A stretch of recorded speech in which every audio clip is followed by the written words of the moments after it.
نواز دے گا ہر اس چیز سے جس کے لیے تمہارا دل ترستا ہے، جس کے لیے تم رات بھر سو نہیں پاتے، جس کے لیے تم رات بھر بچوں کی طرح روتے ہو، جس کے لیے تمہارے دل میں بے سکونی ہے۔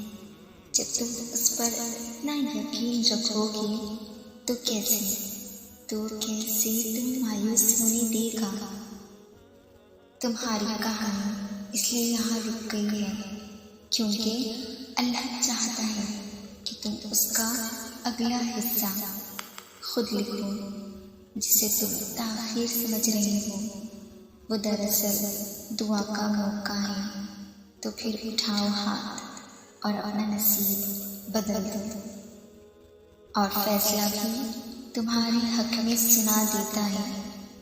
تم جو مانگتے ہو وہ اسے تم تک آخر کار کھینچ ہی لاتا ہے، تمہیں ادھورا رکھ کر ہی وہ مکمل کرتا ہے۔ اللہ تمہاری چاہت سے انکار نہیں کرتا، وہ تمہارا صبر سنبھال رکھتا ہے، وہ سزائیں رد نہیں کرتا، وہ بہتر وقت پر نواز دیتا ہے۔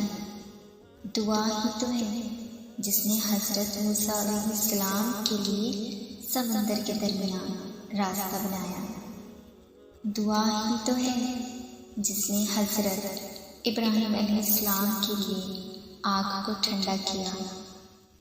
جب اللہ نے سورہ ال-عمران میں فرما دیا کہ دعا پہاڑوں کو بھی ان کی جگہ سے سرکا سکتی ہے، تو قبولیت کا شک تو بنتا ہی نہیں، اور جب وہ عطا کر دے تو کون ہے جو چھین سکے؟ جب اللہ راضی ہو جائے تو کوئی لاکھ مخالفت کرے، اللہ عطا کر ہی دیتا ہے، کیونکہ جب اللہ کسی کو نوازنے کا فیصلہ کر لیتا ہے تو کون ہے جو اسے روک سکے؟ اور جب اللہ دینے پر آتا ہے تو تمہاری مخالفت کو بھی تمہارا وسیلہ بنا دیتا ہے۔ تم روشنیوں کے رب کو رات کے اندھیروں میں پکارو، وہ تمہیں بھی معجزوں کی صبح عطا کر کے راضی کر دے گا۔ اللہ تمہاری چاہت سے انکار نہیں کرتا، وہ تمہارا صبر سنبھال رکھتا ہے، وہ سزائیں رد نہیں کرتا، وہ بہتر وقت پہ نواز دیتا ہے۔ ممکن ہے یہ انتظار دراصل تمہارے یقین کا امتحان ہو، اور تم جو مانگتے ہو دعاؤں میں وہی تمہارے صبر کا انعام ہو۔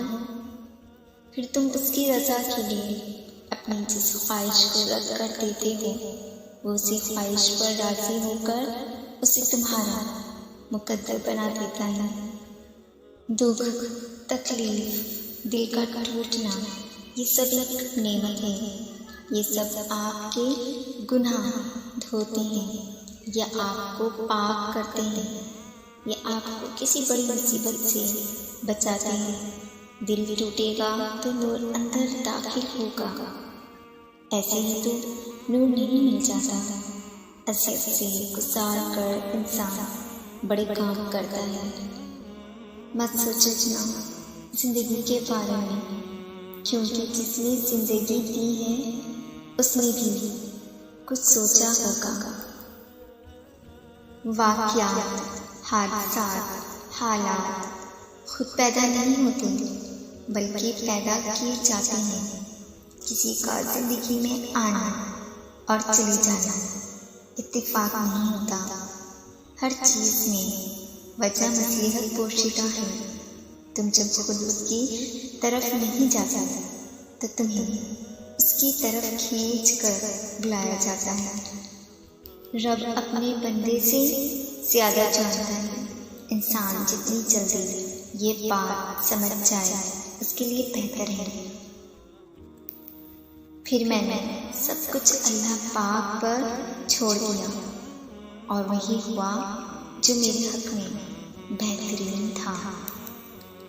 اللہ بہت جلد ایسا وقت لائے گا جب تم اپنی آنکھوں سے موت سے ہوتے ہوئے دیکھو گے۔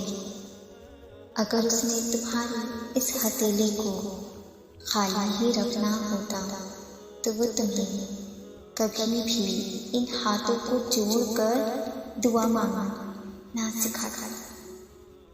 جن آندھی طوفانوں سے لڑ کر تم پہنچے ہو یہاں، اس صبر بھری آزمائش کے بعد کچھ نہ ہو، ایسا تو ممکن ہی نہیں۔ جہاں اتنا مانگا وہاں ایک بار پھر مانگ لو۔